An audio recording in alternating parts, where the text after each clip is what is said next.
señor Torres debe volver a comparecer en la Comisión de Investigación del Parlamento de Canarias, en la casa de todos los canarios, y explicar, y esta vez sin mentiras, sin medias verdades, su relación con la trama. El Partido Popular exige que Ángel Víctor Torres vuelva a comparecer en el Parlamento por su supuesta actuación irregular en la compra de material sanitario. Enseguida vemos también qué ha respondido su partido, el PSOE, a esa petición. Pero antes, otros temas que han sido noticia esta semana. Francisco Linares, diputado y alcalde de La Orotava, defiende el tren como una de las soluciones para resolver los problemas del tráfico en las autopistas de Tenerife. Él es nuestro invitado en la entrevista de esta semana. Soy defensor a ultranza de los trenes, tanto del sur como el del norte. El próximo 30 de noviembre los autónomos saldrán a la calle en toda España para reivindicar mejoras laborales. Entre sus demandas, incentivos fiscales o medidas para favorecer la conciliación. Les escuchamos en la sección Buscamos Respuestas. Y les invitaremos a visitar la exposición inaugurada en el Parlamento para conmemorar los 200 años del sistema Braille.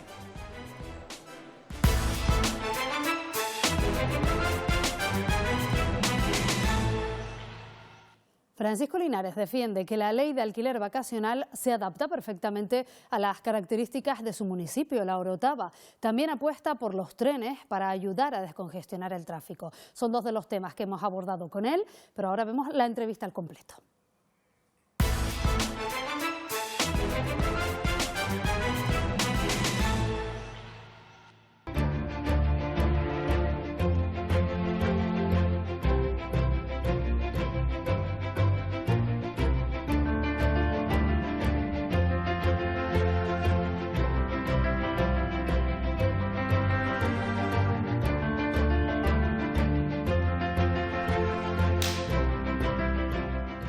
Señor Linares, muy buenos días. Gracias por acompañarnos esta mañana. Hola, saludos, encantadísimo. Bueno, para el que a lo mejor no lo sepa, pues usted aparte de diputado es alcalde de La Orotava y además secretario insular de Coalición Canaria en Tenerife. Entonces, poniendo todos esos distintos cargos sobre la mesa, vamos a comenzar con esta entrevista y aprovecho precisamente que el presidente Clavijo ha estado esta semana en Bruselas para preguntarle por ese nuevo marco financiero plurianual que se está negociando, sobre todo muy importante para el sector primario. ¿Cree usted que Canarias tiene posibilidades, que hay esperanza de que se reconfigure todo para obtener el beneficio que necesita el sector? Bueno, no cabe duda que estamos inquietos, porque la impresión que nos da es que Europa tiene un plan, y ese plan tiene una reducción al POSEI, a la PAC, que influye en Canarias de una forma importantísima. Y además son derechos adquiridos que en el 2028 habíamos pensado que iban a tener un incremento, y todo parece ser que va por el sentido contrario, que puede haber una reducción entre 80 y 100 millones de euros. Para el sector primario, como bien has dejado tú claro, puede ser un auténtico drama, porque son piezas imprescindibles para que el sector primario siga estando vivo. Por eso pues, nos estamos desplazando y justamente el presidente ha estado allá para dejar claro que somos una región ultraperiférica. ¿Qué significa eso? Que tenemos una serie de especificidades y que tenemos que tener una serie de distinciones y que económicamente no podemos prescindir del POSEI, que al final son ayudas directas a la gente del campo. Claro, y sobre todo en un momento donde se anuncian aranceles por parte de Estados Unidos que pueden afectar, está el confinamiento de las aves de corral también por el tema de la gripe aviar, hay muchos frentes que pueden afectar al sector. Y además, en un momento para el sector primario, curiosamente, que está generando empleo, y se están abriendo muchas empresas de jóvenes. Y hay gente que tiene ganas de dedicarse a esto. Indiscutiblemente que sí. El año pasado se abrieron 115 empresas nuevas de jóvenes empresarios del campo. Eso es un hito histórico. Se han creado 1000 empleos nuevos, que es uno de los pocos sectores que está ahora haciendo empleo nuevo. Pero claramente esas incertidumbres, como tú bien dices antes, esos aranceles que hubieron épocas que el señor Trump anunció aranceles de hasta del 100%, Esto a las exportaciones del sector primario pueden perjudicar de una forma importante. Bueno, nosotros estamos atentos y además me alegro mucho que lo estamos haciendo desde la unanimidad. Es decir, en la Comisión de Agricultura estamos actuando conjuntamente todos, nos hemos desplazado allá también y el presidente Clavijo acertadamente ha ido a explicar que Canarias es una región ultraperiférica y que necesitamos las ayudas imprescindiblemente, porque si no el sector primario, sobre todo el relevo generacional, peligra de una forma muy seria. Esa es una noticia de estos días, pero también ha sido noticia reciente. La semana pasada esa aprobación del alquiler vacacional, de la ley de alquiler vacacional.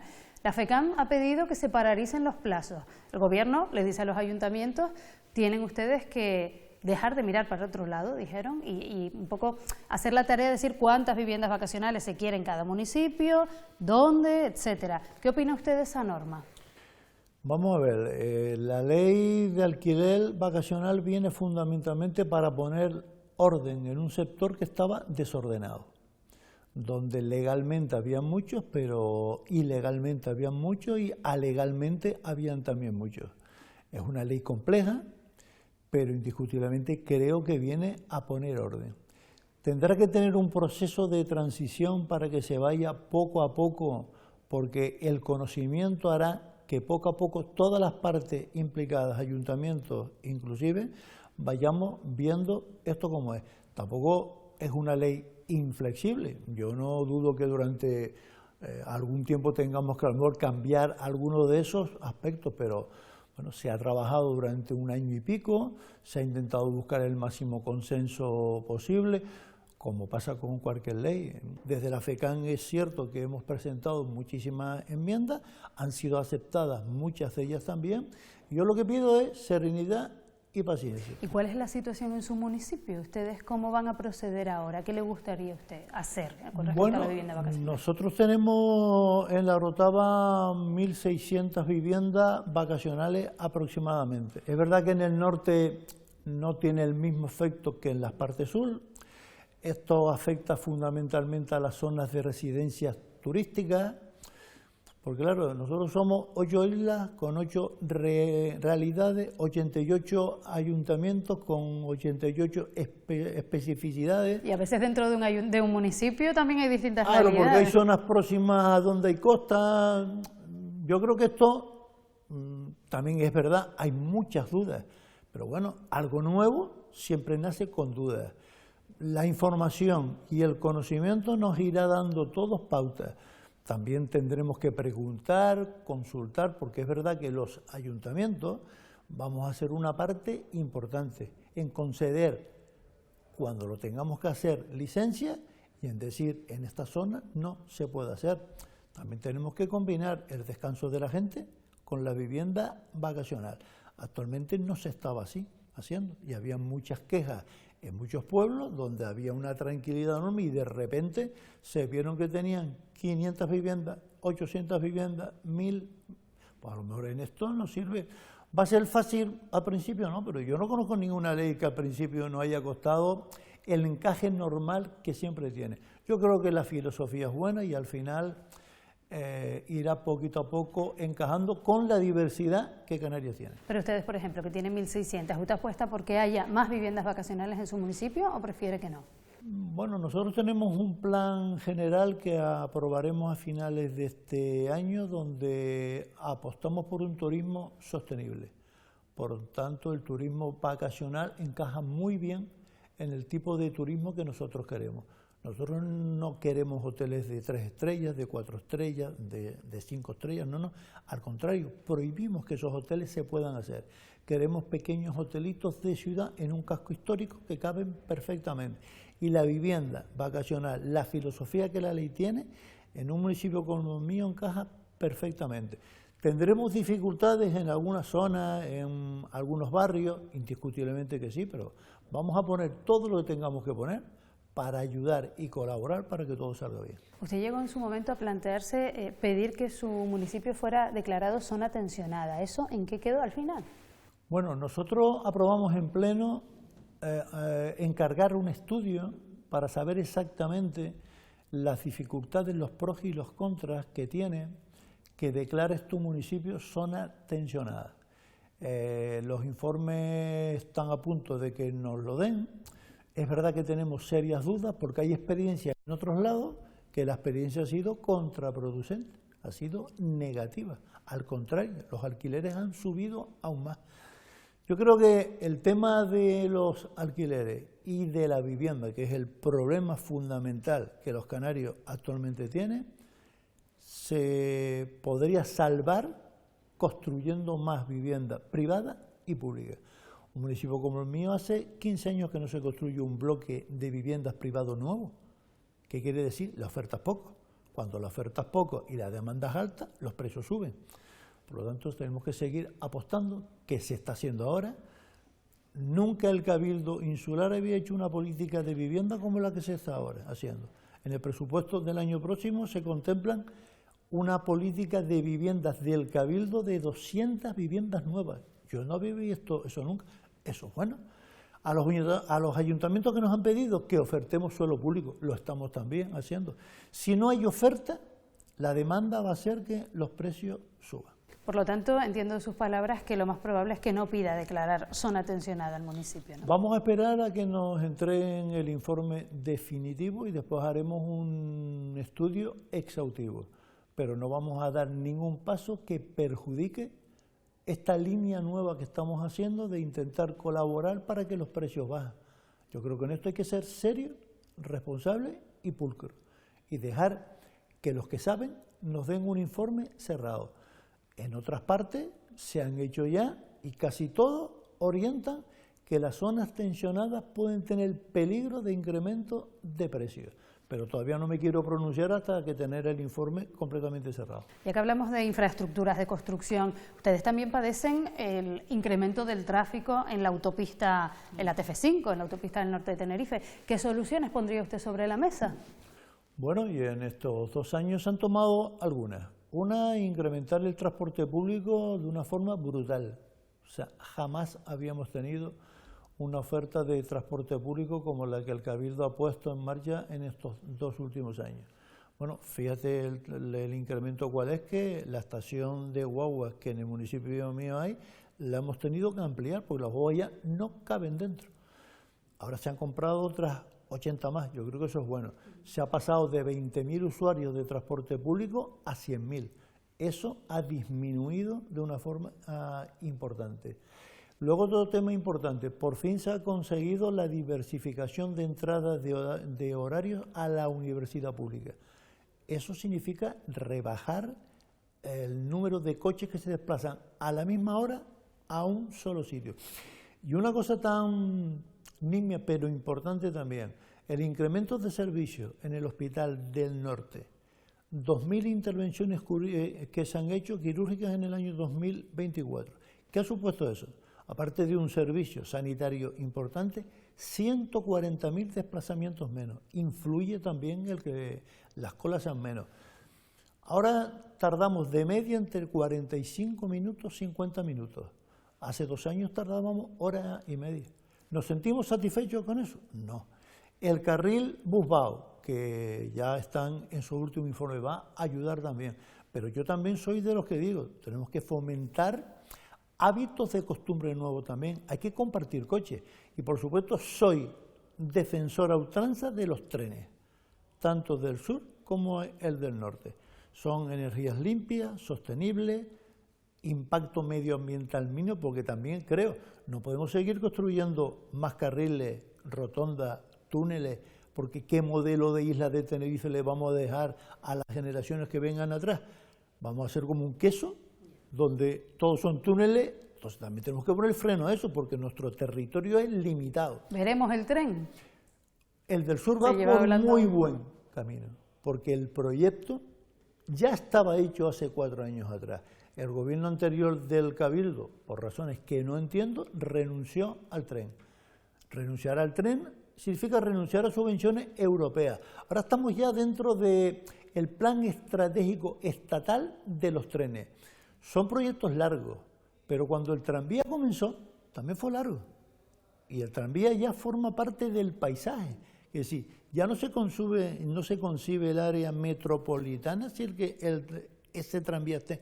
El tren del sur saldrá antes, el del norte está en un periodo mucho más, digamos, pobre, pero, es decir, son dos proyectos que tienen que empezar a caminar, están empezando a andar, y yo espero que por lo menos el del sur sí podamos verlo. Antes de finalizar, quiero hacerle una pregunta más en clave política, en su condición de diputado, pero también en su condición de secretario insular de Coalición Canaria. ¿Cómo ve este partido nuevo que se ha constituido en Gran Canaria, Primero Canarias, con el que Coalición Canaria pues parece que se está entendiendo bien? ¿Puede cambiar el panorama de los próximos 4 años en este Parlamento? Pues ¿Cómo mira, lo ve yo usted? un partido municipalista, nacionalista, lo veo siempre bien, porque me parece que puede venir a sumar a los que hemos pensado siempre que los movimientos municipalistas nacionalistas ayudan a concebir un modelo de Canarias, de defensa de Canarias, ante las indiferencias y ataques externos que Canarias históricamente ha tenido siempre. No tenemos nada cerrado, no hemos hablado todavía nada, pero yo creo que es interesante que tengamos más gente que sume, y además son alcaldes prácticamente todos, que nos conocemos desde hace años, son gente tremendamente seria y quieren hacer lo que comenzamos a hacer muchos desde hace muchos años atrás, de la municipalidad hacia arriba, para crear cabildos nacionalistas fuertes, crear gobiernos nacionalistas fuertes y lo más importante, tener una representación en Madrid nacionalista importante. Y para eso tenemos que sumar esfuerzos. ¿Cómo acabará esto? No lo sé. Ahora, si me dicen la impresión que yo tengo, yo estoy muy feliz y muy contento de que en Gran Canaria haya nacido un movimiento nacionalista, municipalista, con ideas de sumar, de querer construir una Canarias de forma que seamos muy fuertes para exigir fuera que Canarias está a 2.000 kilómetros y necesitamos una forma de entender Canarias distinta. Y yo no veo otra forma, y la historia nos lo dice así, que como no tengamos una representación en Madrid clara, contundente, con el máximo de diputados posible, el caso que nos hacen es muy poco, porque no entienden Canarias. Bueno, nos quedamos sin tiempo, seguiríamos hablando toda la mañana, pero la tele es así. Francisco Linares, gracias por habernos acompañado. Nos seguiremos viendo por aquí. A ustedes, muchísimas gracias.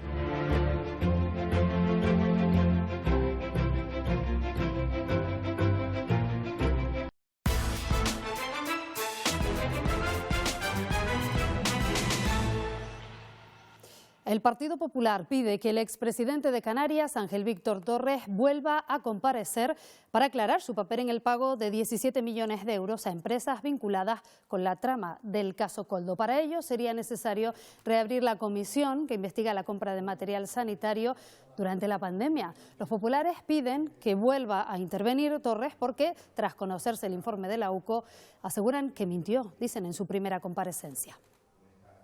El señor Torres debe explicar a todos los canarios, sin más mentiras, sin más medias verdades, sin retorcer el lenguaje, cuál es su verdadero papel, cuál es su verdadera relación con la trama. El Partido Popular de Canarias quiere ir más lejos que la propia justicia, que el propio informe de la UCO, que deja claro que no hay ningún acto delictivo por parte del señor Ángel Víctor Torres y, por lo tanto, quieren enfangar más. Nueva Canarias anuncia que, igual que ya hiciera el PSOE, también presentará una enmienda a la totalidad de los presupuestos.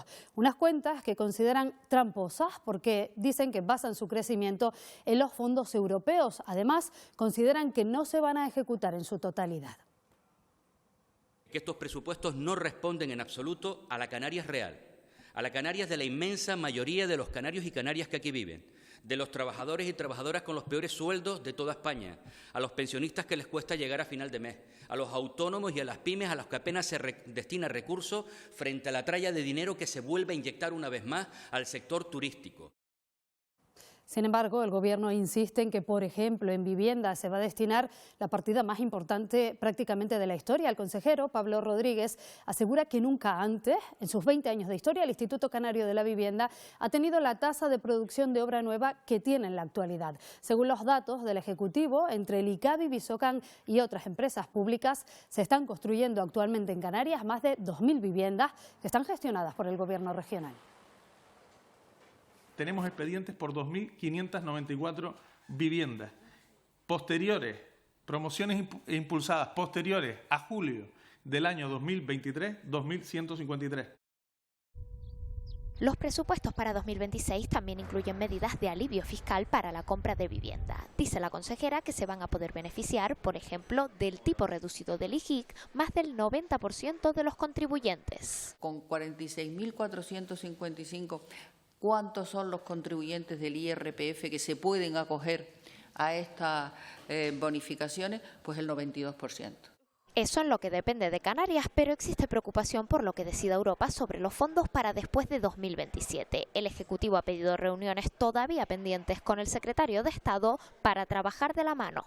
Si se puede impedir este nuevo periodo de programación, mejor, estas características de centralización. Pero si no se puede impedir, que al menos en el plan del Estado español se contemple la situación de Canarias de una manera muy específica. De producirse esa reducción de fondos, uno de los más perjudicados sería el sector primario. De hecho, los agricultores y ganaderos protestarán el próximo día 18 en Bruselas por ese nuevo marco financiero. Y todo en un año en el que la sequía ha sido la peor compañera para cultivos como la vid. La cosecha se ha reducido más de un 30%. En 2025, el sector primario de las islas ha exportado a Estados Unidos productos por valor de más de 13 millones de euros. La subida de aranceles del 15% que entrará en vigor en enero afectará principalmente a los sectores del vino, la pesca y el queso. Pasarán dos cosas. Una, o el consumidor americano va a asumir ese 15%, o dos, no podremos exportar, porque el productor no puede asumirlo. Aunque el sector primario canario no está solo afectado por los aranceles, a eso hay que sumar los acuerdos de la Unión Europea con Mercosur y Marruecos y la eliminación de las peculiaridades de las regiones ultraperiféricas en el nuevo marco financiero europeo. Ya hay anunciadas movilizaciones. Hoy lo comentaba la presidenta Saga, el día 18 se va a manifestar en Bruselas por la política agraria común. El consejero también ha mostrado su apoyo a la IEM, el arancel que se aplica a las importaciones de productos que llegan de fuera de Canarias, frente a las acusaciones de que encarece los precios. En ningún caso el IEM condiciona el encarecimiento del sector.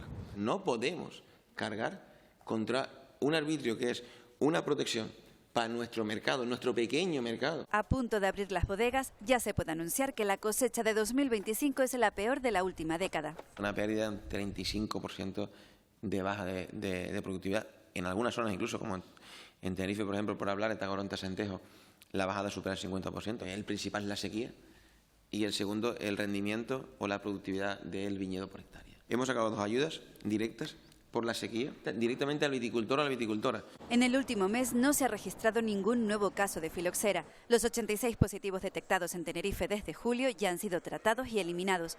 Aún no se ha erradicado la plaga, pero sí se puede hablar de que ha sido acotada.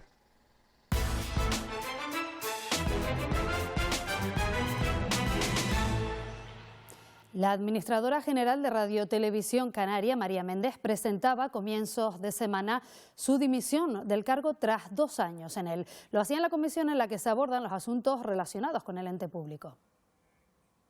Como ustedes saben, mi nombramiento respondió a una necesidad transitoria y excepcional que tras casi 2 años se ha prolongado incluso más de lo previsto. Por ello, considero que una vez puestas las bases del proceso de transformación que los medios públicos canarios necesitan, mi etapa al frente de Radio Televisión Canaria ha concluido. Por cierto que mañana César Toledo, propuesto por el Gobierno para sustituirla, se someterá a la idoneidad del Parlamento. Si supera ese trámite en comisión, el miércoles su nombramiento se votará en el Pleno.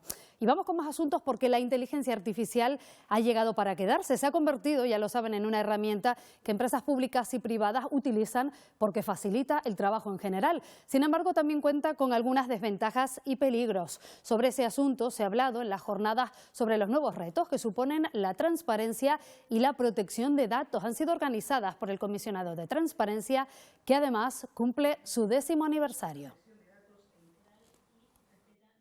No puede estar reñida los avances tecnológicos con la transparencia y con la rendición de cuentas, sobre todo también teniendo en cuenta el límite de la protección de datos. Creo que va a ser una jornada muy interesante, va a ser el inicio de ese plan de formación que tiene contemplado el comisionado. ChatGPT, Notebook, Gemini, etcétera. Y sí que es cierto que hemos de ser conscientes que el usuario de estos sistemas estamos dejando ahí todo nuestro perfil con todas las consultas y todos los apoyos que buscamos ahí. Canarias ha superado este año su récord en el número de trabajadores autónomos. Son más de 146.000 personas las que desarrollan su actividad por cuenta propia aquí en nuestro archipiélago. Eso supone un 30% más que hace una década. Estos profesionales reclaman mejoras en sus condiciones laborales y con ellos hemos estado esta semana en nuestra sección Buscamos Respuestas.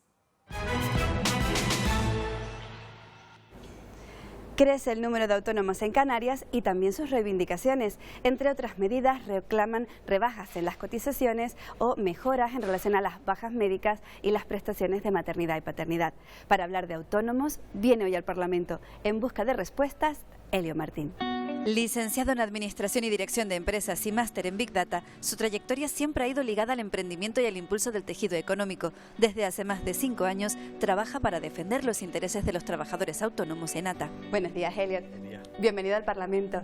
¿Qué necesitan los autónomos para mejorar sus condiciones laborales? Necesitamos un plan fiscal adaptado a nuestro colectivo y para ello pedimos ampliar el IGIC franquiciado. También esto tiene que venir acompañado de una bonificación del IRPF autonómico para compensar lo que cuesta emprender en Canarias por nuestra ubicación y porque tenemos unos mayores costes. Es justo este derecho por la situación que existe en Canarias. Además, ampliar este IGIC franquiciado supondría también una mejora en toda la burocracia y la parte administrativa, y todo esto tiene que ir acompañado de esa bonificación autonómica del IRPF. Necesitamos incentivos a la innovación y a la digitalización que cubran la implantación de tecnologías disruptivas como puede ser la inteligencia artificial. Creemos que la digitalización es la herramienta fundamental que va a permitir a los autónomos poder competir más y poder competir mejor. La digitalización ya no es un lujo, ¿no? Es una necesidad real. Hay una brecha tecnológica entre las grandes empresas y los autónomos, y es responsabilidad de las administraciones luchar contra esa brecha. Tenemos que conseguir que autónomos de Lanzarote o de La Palma tengan las mismas oportunidades que los autónomos de las islas capitalinas. Canarias tiene que liderar ese escudo social que necesitan los autónomos en materia de acceso al subsidio para mayores de 52 años, de acceso al permiso de lactancia, al permiso por fallecimiento de algún familiar y también mejorar las condiciones de acceso al paro de los autónomos. Debemos conseguir que los derechos sociales de los autónomos se equiparen progresivamente con los derechos de las personas que trabajan por cuenta ajena. Y es por un tema de justicia social. No podemos pedirle al autónomo que sean motor económico de nuestra comunidad, de nuestra tierra, y luego abandonarlos en momentos vitales tan importantes. Los autónomos necesitamos simplificación administrativa, ¿no? Y para ello proponemos la creación de una ventanilla única del autónomo para realizar todos los trámites burocráticos necesarios, es decir, que no se solapen competencias del gobierno central, de cabildos o de ayuntamientos. En el presupuesto del año 2026 existe crédito para crear esa plataforma digital como punto de información única del autónomo, con la información de todas las administraciones públicas y en continuo contacto con el resto de agentes del ecosistema para simplificar todas estas gestiones.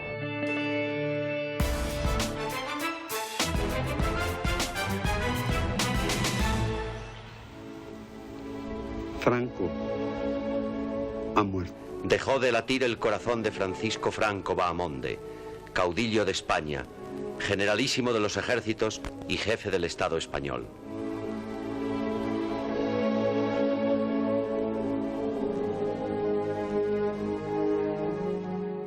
...50 años han pasado ya de ese momento, de ese día. Este pasado jueves se conmemoraba ese medio siglo de un acontecimiento que marcó toda una época. Hemos querido recordarlo con algunas personalidades destacadas, entre ellas quien formó parte de las Cortes Constituyentes, José Miguel Bravo de Laguna, también expresidente del Parlamento de Canarias. Fue un día feliz. Tú ibas caminando por la calle y la gente te sonreía. Así vivió el día de la muerte de Franco la periodista canaria Herminia Fajardo, una jornada que pasó trabajando en la redacción del periódico El Día. No había miedo, había incertidumbre, pero el franquismo duró unos cuantos años más, sobre todo para las mujeres. No fue el rey quien trajo la democracia, fue la sociedad española que se movilizó. Era una mezcla de todo. Miedo por una parte porque no se sabía lo que iba a suceder, pero al mismo tiempo también una esperanza de que efectivamente éramos capaces de desarrollarnos democráticamente, como así ocurrió. Los primeros años de la transición política fueron ejemplares, en mi opinión, en ese sentido. Había problemas. José Miguel Bravo de Laguna participó en las primeras Cortes Constituyentes. Desde la política destaca el consenso. A Teddy Bautista le coincidió con una representación de Jesucristo Superstar. Había sufrido en sus carnes la censura con su Get on Your Knees. La transición no acabó con el franquismo sociológico. El franquismo sociológico está ahora mismo representado incluso en los distintos gobiernos. La democracia es algo que costó mucho ganar y que va a costar mucho más mantener. Y otro aniversario, en este caso, el del sistema de lectoescritura braille, imprescindible para alfabetizar a las personas ciegas en todo el mundo. Cumple 200 años y el Parlamento, en colaboración con la ONCE, ha querido conmemorarlo con una exposición. Queda mucho camino en España y en Canarias para convertir lo que son derechos de igualdad del mundo de la discapacidad en realidad, y en eso estamos trabajando. Tenemos algún libro ahí que tiene ya más de 100 años, desde ahí pues hasta las líneas braille electrónicas que se conectan a ordenadores, a móviles, a tablets por Bluetooth. Pues la verdad que el sistema ha evolucionado de una manera muy importante. La muestra sitúa al visitante en el contexto en el que empezaron a desarrollarse los primeros sistemas de lectoescritura para personas ciegas, haciendo especial hincapié en la figura de Luis Braille. Su sistema de 6 puntos táctiles abrió un camino de posibilidades para las personas con esta discapacidad y que les permitió avanzar en libertad, igualdad y dignidad.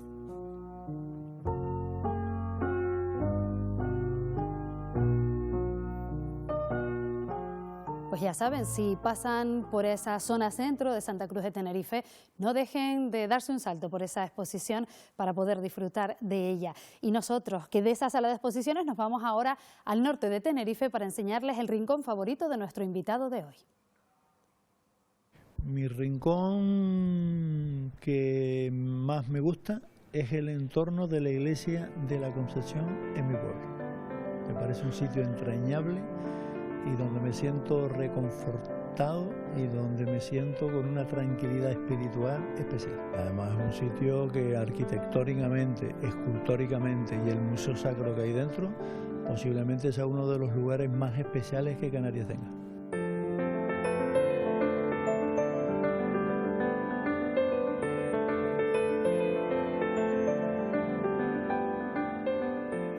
La Iglesia de la Concepción en el municipio de La Orotava, y con esas imágenes nos despedimos hasta el próximo domingo. Que tengan una feliz semana.